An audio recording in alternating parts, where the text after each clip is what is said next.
गोटे गाँव रे जड़े बुद्ध महिला रोते। से प्रतिदिन खाଇବା बनाइबा समय गोटे बड़ रुटी नहीं घर बाहर रखुले एवं प्रतिदिन जड़े भिक्षु आसी ये रुटी नहीं जाउथिले। किंतु से केबे महिला को धन्यवाद देउनथिले।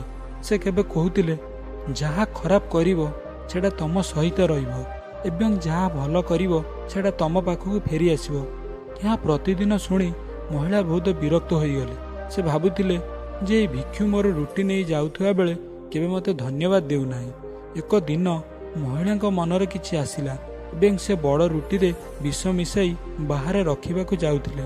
किंतु से भाबिले से कौन पाप करुछि, तेणु से भगवान पाखरे क्षमा मागिले एवं से विष रुटी बदल रे निज भागरू गोटे रुटी नहीं भिक्षुओं ପାଇଁ रखिले। भिक्षु आसिले ए रुटी नहीं जाउथिला बेले से कहिले जहाँ खराब करिवो सेटा तम सहित रहिबो एवं जहाँ भल करिवो सेटा तम पाखକୁ फेरी आसिबो। महिला ए कथा शुणी घर को फेरी गले। महिला जड़े पुओ से प्रवास रे रोउथिले। केते मास हेबो कोनोसी खोज खबर नथिला, कोनोसी संपर्क भी रखि नथिले। जहाकू मने करी महिला अधिक दुखित हेले एवं कांदिबाकू लागिले। संध्या समय हैला। महिला घर बाहर कई जने कबाट ठक ठक कला। महिला द्वार खोली देखिला बेले से समय निज पुओ ठिया होइछि। महिला आश्चर्य एवं आनंदरे कांदिबाकू लागिले। वे से तांको पुओ को पचारिले तू केउठारे थिलु। तांको पुओ कहिले माँ सहर रे मोर समस्त संपत्ति चोरी होईगला। मु घर को फेरी पारिली नाही। सफर मझिरे मोर समस्त टंका पैसा छड़ाई नहीं गले एवं मु घर को फेरी पारिली नाही। ये कारणरू मु खूब दुर्बल एवं शोषिला मध्यम थिली। मते जड़े भिक्षु एक रुटी देई मो जीवन बंचाइले, नहले मु मृत्यु मुखकू चली जाइथांती। कारण मु रास्ता कड़े बेहोश अवस्था पड़ी रही थी।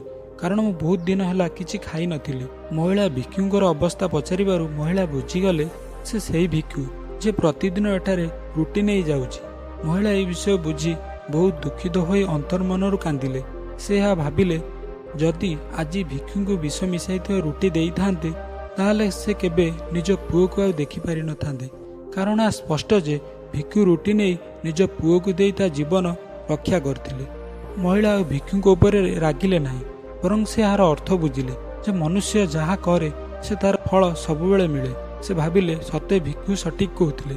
आमे जहाँ खराब करू से खराब आम सहित रही थाए, जहाँ भल करू ता आमको पाखକୁ फेरी आसे। यही कहानी आमे यह शिखु जे आमर काम सबुबेले फल देई थाए। जहाँ भल करिवा सेटा आम पाखକୁ मनोवांछित भावे फेरी आसिबो।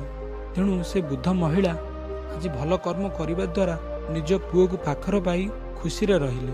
तेणु आमे सर्वदा भल कर्म करवा उचित।